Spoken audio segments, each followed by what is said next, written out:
Talks. Welcome to. It's no longer Arsenal in the six, but it's gonna be called EPL in the six.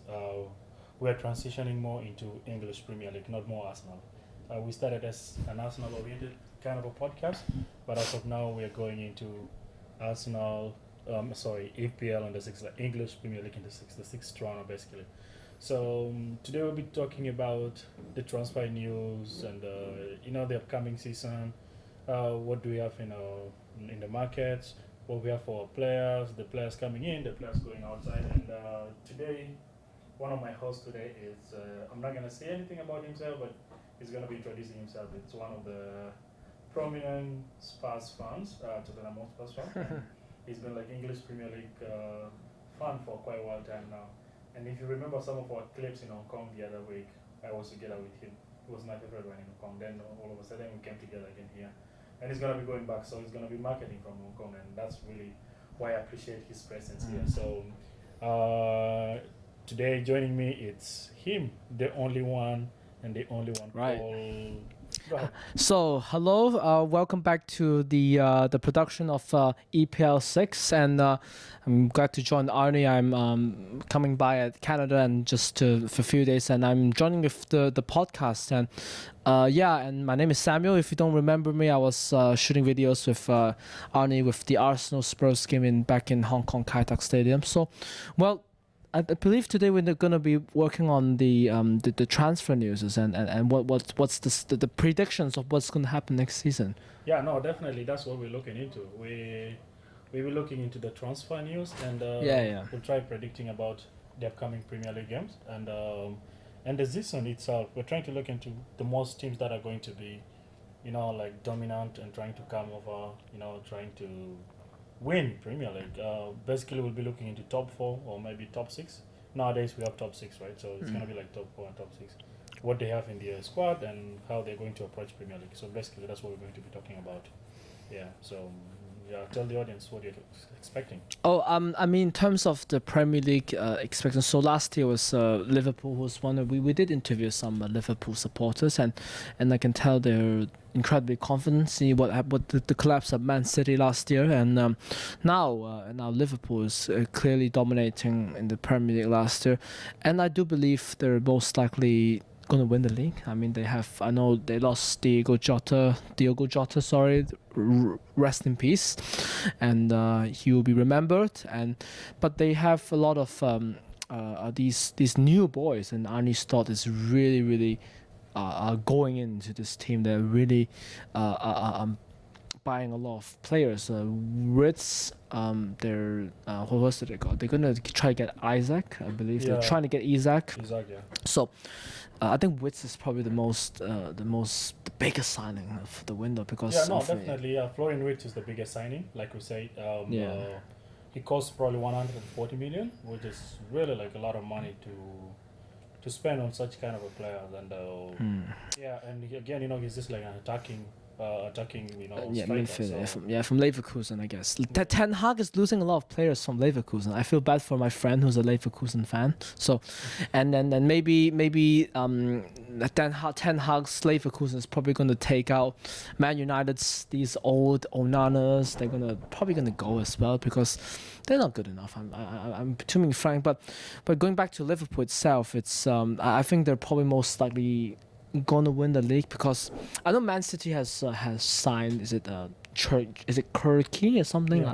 Yeah, right. But I don't think it's enough to challenge Liverpool at this moment. I think Liverpool, I wouldn't say they're clear favorites, but I think they're probably gonna win the league by maybe a couple of points. Man City are going to catch up. Man City are not going to be like last season. They're going to collapse to that point. No, they're not. It's not going to happen again. I don't. Pep Guardiola or the fan base will allow this to happen again. So, I think Man City at least the third place finish. I think at least the third place finish. The second place, I mean, we got to argue more. Yeah, no, definitely. We'll talk more about based on your opinions. You're saying Liverpool potentially, winning the Premier League. And, most likely. So we're just trying to look at the transfer. You see, Ekitike is already in there, and I'm just wondering, like, if Ekitike is going to be playing in that position. He plays the same as Cody Gakpo, and good enough Diaz left to Bayern Munich. but it's going to be a little bit tricky there. But just forget about that. How do you look at your team's past? Like, Oh, what do you want to tell me about this past? Like, what's your ambition? As Tottenham Hotspur, losing Son right yeah. now, and He just went to Los Angeles by the phone. It's just the notifications are on, and it's yeah. Son is unfortunately gone. It's 300 more than 360 appearances, and and then more than at least 100. I think they close to 200 goals. He's been yeah, here. He's been here since 2015, and right, I was a Spurs fan already back then, and he's been a revelation. He's been here for such a long time, for a decade almost, and he's gonna get his statue for sure. And his impact of Spurs and South Asian football itself is remarkable, and we'll never forget Spurs Son, and wish him all the best in the United States. He's going to be LA. He's going to be with the sunshine, and maybe someday I'll go to LA and go watch his games probably, and as well as maybe Thomas Muller. But for the season, I mean we can't get any worse than last season, because like Ange is gone. Ange, I love Ange, but I think it's a sad thing he went. But I think he kind of had to go because of the league finishes last season. But I think I'm excited of Thomas Frank. I mean after watching the game of back in Hong Kong, yeah, last week, I'm actually looking forward to see what Frank is going to do. I can see tell Frank is more dynamic in terms of, because of under Ange, so like attacking football, but it kind of like went flat a little bit. But I can tell from Brentford. I don't know much about Brentford, to be honest, but I can tell from Brentford fans he's more dynamic in terms of what he does. And the new signings of Kudos, they just signed João Coutinho, previously yeah, for Joao Paulinho. yeah, I was so surprised really, yeah, like and from how you Bayern. got Joao Paulinho, because But he's one of the most. but certainly we're Yeah. definitely gonna do better. We're in the Champions League. We're in. Wait, you see, you mean you win Champions No, League? no, no, no. Oh, hell, of course not. I would say, I would say next season, if we get anything above, I think at least everything above 7th to 6th place. Okay. I'm not gonna be like, oh, I'm gonna be crazy, like, oh, we're gonna get like top 4. No, we're not getting top 4, because like, I mean, the teams. I'm being realistic. I think maybe if it's anything about a 6th position, Yeah. I think it's already better than what. What's I'm happy about the Europa League, of course. Okay. What about Arsenal? I gotta go back to throw the ball back to Arsenal. Like, you just lost to like really well. Like, what Yeah, was no, it? I mean we played a good game today. I think we're just used to playing without top striker number 9. Yeah. So even though when you look at the game between Arsenal and Villarreal today, it's more of Saka attacking, Martinelli attacking. Like they're trying to feed themselves alone. They forget they have a number 9. So you find out Victor Gyökeres was running up and down. He barely gets a ball. So I think there was no coordination between them, because they don't really know. They've been playing a game without the top number 9, right? You think the midfield of Arsenal is not kind of connecting with Yeah, of definitely. No, Gyökeres? the midfield wasn't really like the expected midfield, because in the first half, Declan Rice was on the bench, Subimendi was in the bench, Martin Odegaard was also in the bench. So these are like the people we rely on as like the most reliable midfielders. They can supply and they can connect, between the defense. They can connect into the top striking position, and they supply and feed balls. But today we were more of into Martinelli and Saka, like the wide areas. We were not like more into through ball. And also we had a good number 10. That boy who replaced Odegaard today, Ethan Waneri. He's a good player. The problem with him is that he holds ball a lot and he doesn't want to. Right. give release the ball. But I mean, like, okay, I'm not from a Spurs bias. Mhm. I can't see maybe like Arsenal. I still don't think they win the league. I'm not speaking from a Spurs bias. It's just like I feel like if Arsenal this season can maintain maybe 2nd or 3rd, I think it's already a good season. I think what you should guys focus is on. I think just winning a cup is probably a more better idea for you. Maybe not Europa League, at least the league or FA Cup. Just because under Arteta, it's been 5 years. You got to win something, because like, if Arteta, okay, maybe the Premier League is a big stretch, but he has to at least win something. At least win something. Because I don't think if he doesn't win anything this season, then he's gone. I don't think the Arsenal fans No, will definitely no. keep him. We want to keep him. He's gonna switch up the manager. Absolutely no. We just want to see him really win anything. Even a small cup is what we want, because if he's not really doing that, then it's gonna be a bit tricky. So we are not really interested in seeing what has been happening for the last 5 years. And just that's about Arsenal. I wanted to ask you about the signing of Brian Belmo, Manchester United. Brian Belmo and Matheus Cunha. What do you think about that one? Like, do you think they're bringing a new kind of dynamic changes in the game? Well, speaking about Man United, I mean, last season when I saw the Europa League final and like, but something about Man United, I mean, to be honest, like they're in a big decline, man. I'm really shocked about the way they're gone downhill since like I've watched football since when the time I watched football. Yeah. Man United are the top dog. They're like they are like the Bayern Munich of the English football. Okay. But now the way they decline after post Alex Ferguson, and I don't think Man United fans are gonna go crazy about Ruben Amorim. I think he deserves some time. I think Ruben Amorim. I think he's a good manager, but it's just like you can't say, oh yeah, Ruben Amorim. I think it's ridiculous from the Man United fans. But the new signings, I think Man United, these Wembu from Brentford, and who else again? Matheus Cunha. Mateus. Yeah, I think they're good signings. I think it's good way of slowly rebuilding what they have, because now I think Man United, I don't think that the old way of buying stars is gonna work that much. I think they need more practicality. They need they need to keep bringing the young players. They need to make sensible signings and let Ruben Amorim tune his own formation. I don't remember what's the formation Amorim plays, but it's gonna take time for Man United fans.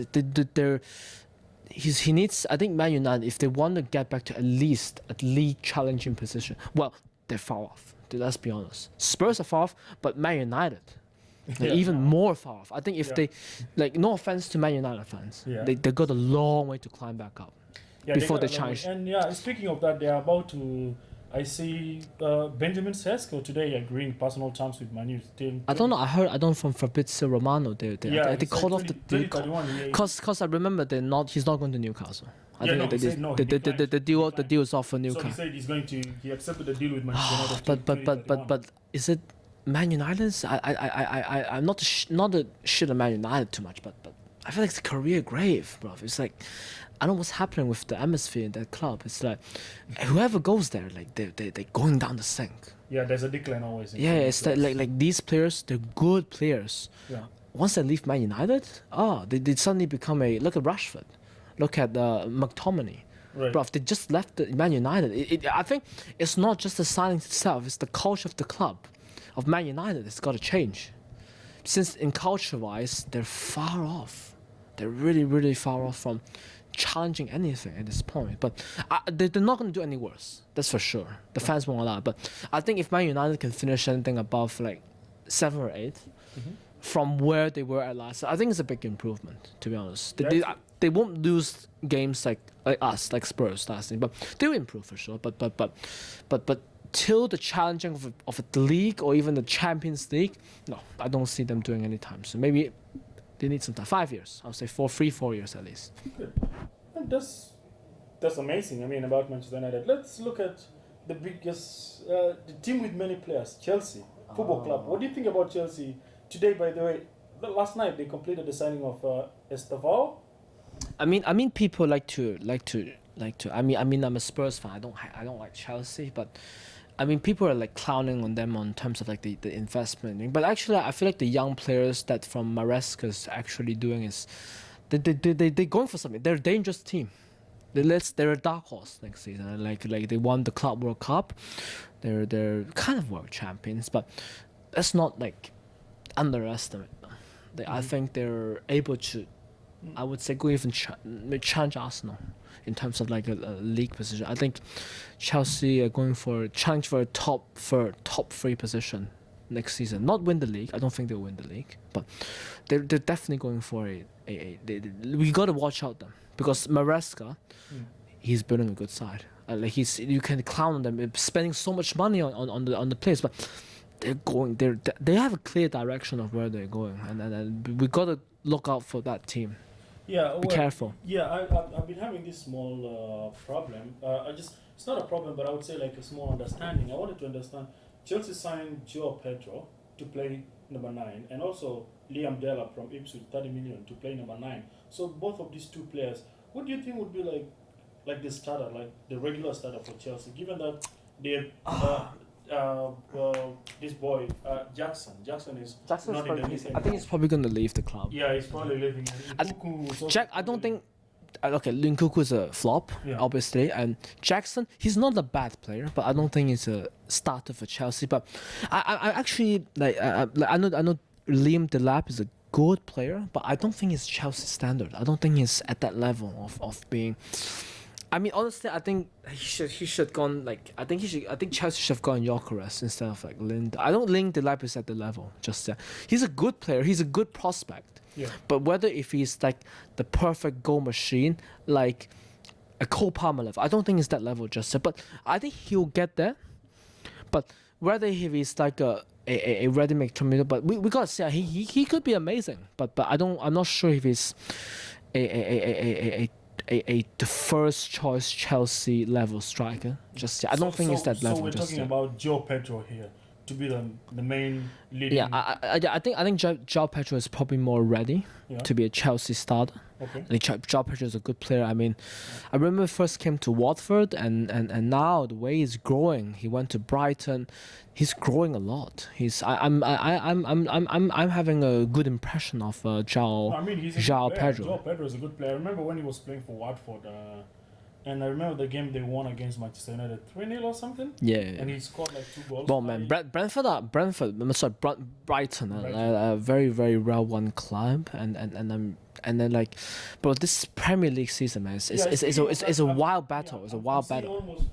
They're almost losing Baleba. I saw Manchester United submitting a bid today also for Baleba. You know the midfielder, right? Yeah. So I don't know what Brighton is going to think about it. But yeah, that's what I wanted to ask, because if you look at Joe Pedro and Liam Delap, I wanted to ask you about the views of who's gonna be like the regular starter for Chelsea. I think João Pedro is probably João gonna. Pedro, okay, that's probably. what we think. I think Liam Delap is probably I think he still needs some time to develop as the man. I think he's probably they're gonna rotate in Yeah. between. Right. Let's keep going. So yeah, then I think that's all what we wanted to talk about. I mean, maybe possibly. Chelsea probably João Felix is gone. João Felix is gone. He's gone to Saudi.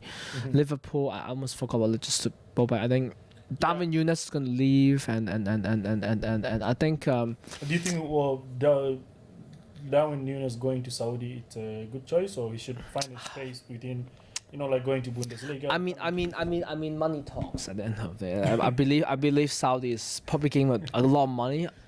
Darwin Núñez he's an okay player. He's all right, but I guess like Liverpool don't want him. But I guess this is the end game for him. But and I don't think he's I think he's on the required level of Arsenal Liverpool at this point. So yeah, I mean that's why they're investing on NTK and they're probably gonna put more focus on Gakpo or Isak. Well, we'll see. But Liverpool are strong. Yeah. Now, possibly my last question is going back to you again as a Spurs fan. How do you feel about James Maddison being out now? And Maddison? I mean, like definitely the creativity is gonna be a big problem, and I'm a little bit worried about creativity and see because we don't have a lot of creativity in our midfield, and Bentancur is not really creative. He's more like box to box. He's more like a defensive midfielder. We've all these defensive, but now I think the pressure's on Kudus now, because Kudus is probably the one that is the creator of this team. Yeah. So I think a lot of weight is gonna go on Kudus. So I think where the attack king assists come from, it's gonna come from him. Do you think you need more signings? I mean, Son is gone. I feel like I think I've maybe a little bit more attackers, because I think Solanke is. Yeah, Dominic is. I don't think he's that good, bro. I don't think he's good enough. As it means he's not a prolific player, to be honest with you. So I'll say I say maybe a bit more. Maybe extra striker or winger would be great, and so on. So we done with Spurs. So what about the other teams? I would also like to know about other teams as well. What other teams looking for? Who's gonna go down? And this is Yeah, probably the last thing we're gonna talk about before we finish. We go I'll over talk about the other teams. Let's talk no. about the other team. We'll take a look at the teams. Teams like Wolves and stuff and no, Wolves. I don't think Wolves will go down. yeah, still. let's We'll see. talk about I wonder who's gonna go down. Sunderland. Let's talk about Oh Sunderland. yeah, Sunderland's interesting. Yeah, Oh they yeah, have Granit Xhaka, bro. our former captain. I mean, Sunderland is probably They the. have Simon Adingra too.